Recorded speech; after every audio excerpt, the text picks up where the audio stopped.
Hello dear students, ये हमारा fourth lecture है और in the last lecture we discussed about conditional structure, looping statement and command line argument along with their examples.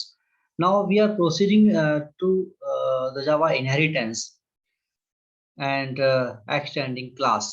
So in this lecture we will cover the following topics: Java inheritance, the definition of inheritance, and why we use inheritance, and Java inheritance types, what kind of types are available in Java inheritance, and we will see an example, and we will run that example, that program of Java using inheritance, and see the output.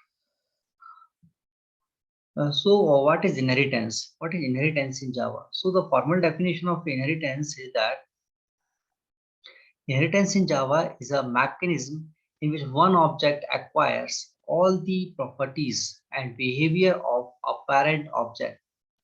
It is an important part of OOPS, object-oriented programming system.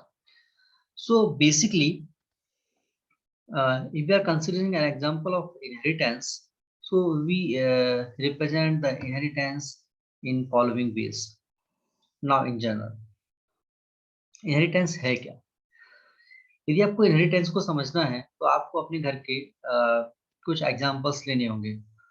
The best example which I prefer to explain inheritance is to scenario of our home where जहाँ पर कि आपके grand parent और आप होते हैं.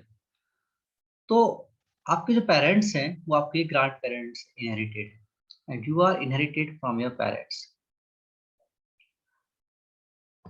या हम ऐसा बोलें कि आप जो हैं आप अपने फादर की चीजों को यूज करते हो और आपके जो फादर हैं वो ग्रैंड पेरेंट्स की चीजों को यूज करते हैं. सो ये जो मैकेनिज्म है यही इनहेरिटेंस है. इसको जब प्रोग्रामिंग में अडॉप्ट किया गया तो इसको इनहेरिटेंस कहा गया. यदि हमारे पास 3 क्लासेस हैं या 2 क्लासेस हैं, क्लास ए और क्लास बी, और क्लास बी में हम क्लास ए की फीचर्स को एक्वायर करना चाहते हैं, तो हम कैसे करेंगे? Class A and class B में हम क्लास ए को इनहेरिट कर लेंगे. ये जो सिनेरियो है ये सिंगल इनहेरिटेंस कहलाता है क्योंकि हमने एक क्लास को दूसरे क्लास में इनहेरिट किया हुआ है. फीचर्स एक्वायर करने का मतलब यहाँ पर ये है, formal definition of inheritance is procedure of acquiring features, the procedure of acquiring features of base class in drive class. This is drive class. यदि ये ड्राइव क्लास है और ये बेस क्लास है तो फीचर्स एक्वायर करने का जो प्रोसीजर है वही इनहेरिटेंस कहलाता है. यहाँ पर यदि हम बात करें मल्टी लेवल इनहेरिटेंस की, आप देख रहे हैं यहाँ पर कि मल्टीपल लेवल्स हैं, class A, class B, class C. तो क्लास सी ने क्लास बी से इनहेरिटेंस ले रखा है और क्लास बी ने क्लास ए से इनहेरिटेंस ले रखा है. या हम ऐसे बोले क्लास ए ने क्लास बी को इनहेरिटेंस दे रखा है, क्लास बी ने क्लास सी को इनहेरिटेंस दे रखा है. इस केस में क्या हो रहा है? क्लास बी को और क्लास सी को क्लास ए ने इनहेरिटेंस दे रखा है. So this is some kind hierarchical inheritance. Now अब इनहेरिटेंस का एक्चुअल मीनिंग है क्या? इनहेरिटेंस का एक्चुअल मीनिंग क्या है? व्हाट काइंड ऑफ फीचर्स, हम किन टाइप के फीचर्स की बात कर रहे हैं? क्लास ए में कोई फंक्शन है और क्लास बी में दूसरा फंक्शन है, तो क्लास ए के जो फंक्शंस हैं वो क्लास ए के ऑब्जेक्ट के थ्रू कॉल हो सकते हैं और क्लास बी के जो फंक्शंस हैं, जो मेथड्स हैं, वो क्लास बी के थ्रू कॉल हो सकती हैं, क्लास बी के ऑब्जेक्ट के थ्रू कॉल हो सकती हैं. लेकिन यदि हमने क्लास ए को क्लास बी में इनहेरिट किया हुआ है तो हम क्लास बी के ऑब्जेक्ट से क्लास बी के मेथड्स को कॉल कर सकते हैं. साथ ही हम क्लास ए के ऑब्जेक्ट क्लास ए के फंक्शंस को भी क्लास बी के ऑब्जेक्ट से कॉल कर सकते हैं. यही इनहेरिटेंस है. हमने क्या बोला? क्लास ए के फीचर्स क्लास बी में आ गए जब हमने इनहेरिटेंस को यहाँ पर अडॉप्ट किया. फीचर्स का मतलब क्या है? Features it means data members. Class ए के फीचर्स क्या है? इसके डेटा मेंबर्स.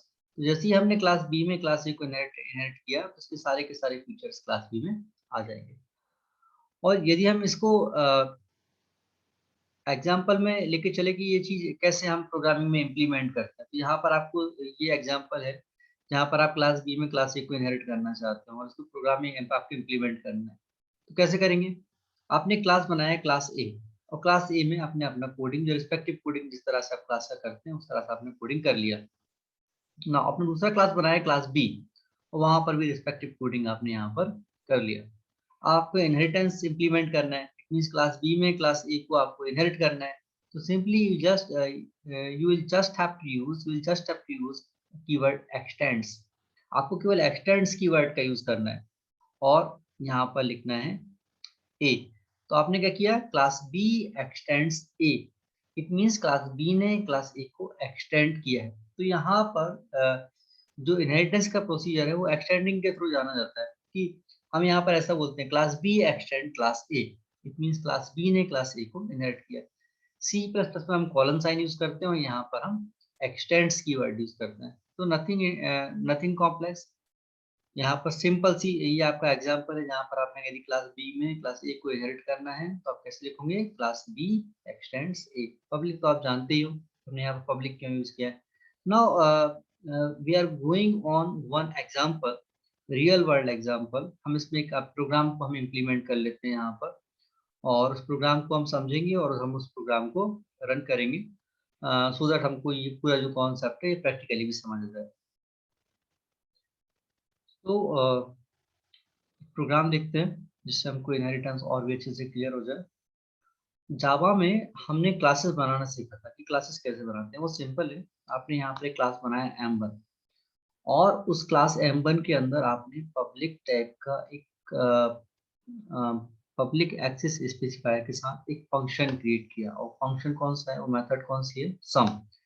ये सम फंक्शन क्या कर रहा है, सम करने का काम कर रहा है। तो that will receive two parameters a and b, and find out the sum of these two numbers, and just that message just print the output, the sum in this message। हमने इसको थोड़ा इंटरेक्टिव बनाने के लिए यहाँ पर sum of a and b is as लिखा हुआ है।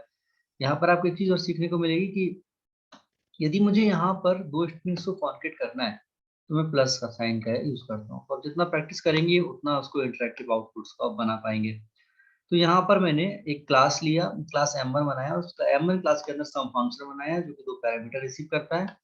वो फंक्शन दो नंबर से रिसीव करने के बाद उनका सम फाइंड आउट करता है, सम को एस में स्टोर करता है, और एस को हम यहाँ पर इस मैसेज प्रिंट कर देते हैं, और इस क्लास को हमने बंद कर दिया। तो ये हमारा क्लास m1 हो गया। This is our class m1। Now we are making another class, class m2। लेकिन इस क्लास को हमने क्या किया हुआ है, एक्सटेंड्स किया हुआ है m1 से। इट मींस m1 क्लास के सारे फीचर्स m2 क्लास में ऑटोमेटिकली आ जाएंगे, क्योंकि हमने यहाँ पर इसको एक्सटेंड कर लिया।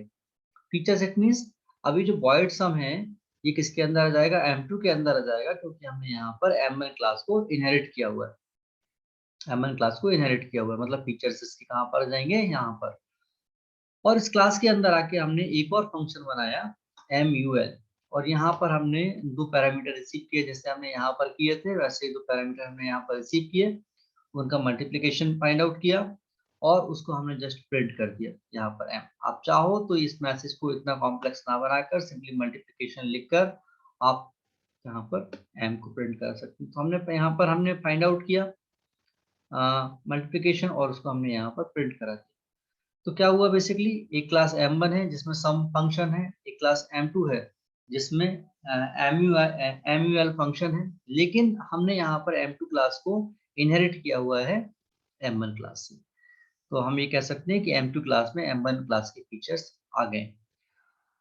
नाउ अब मैंने एक और क्लास बनाया, क्लास इनहेरिट, और इसके अंदर मैंने मैन फंक्शन इंप्लीमेंट किया, क्योंकि ऑपरेटिंग सिस्टम आपके मैन को ही कॉल करेगा, मैन फंक्शन। और यहाँ पर हमने क्या किया, ऑब्जेक्ट बनाया m2 क्लास का। m2 क्लास क्या है, ड्राइव्ड क्लास है, उसका मैंने ऑब्जेक्ट बनाया obj1 इक्वल न्यू m2।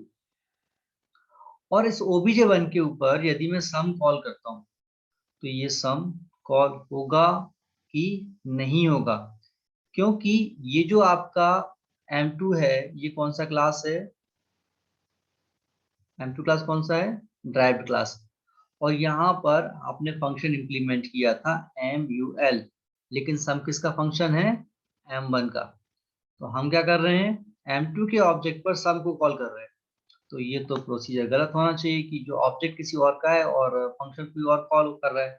लेकिन यहाँ पर चीज थोड़ी डिफरेंट है कि हमने क्या किया है कि M2 में M1 को इनहेरिट किया हुआ है।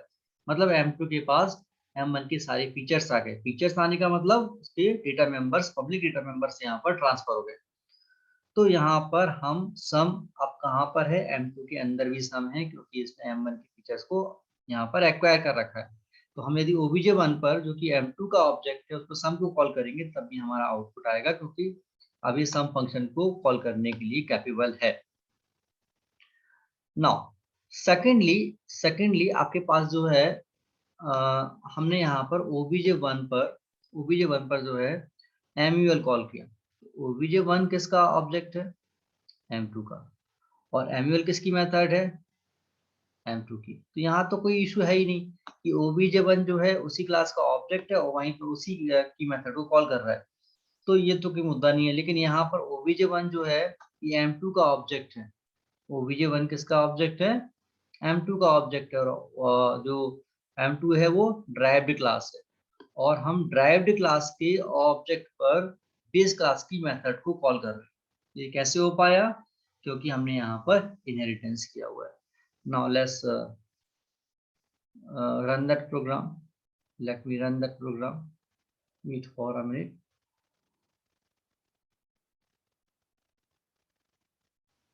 So we are executing that program.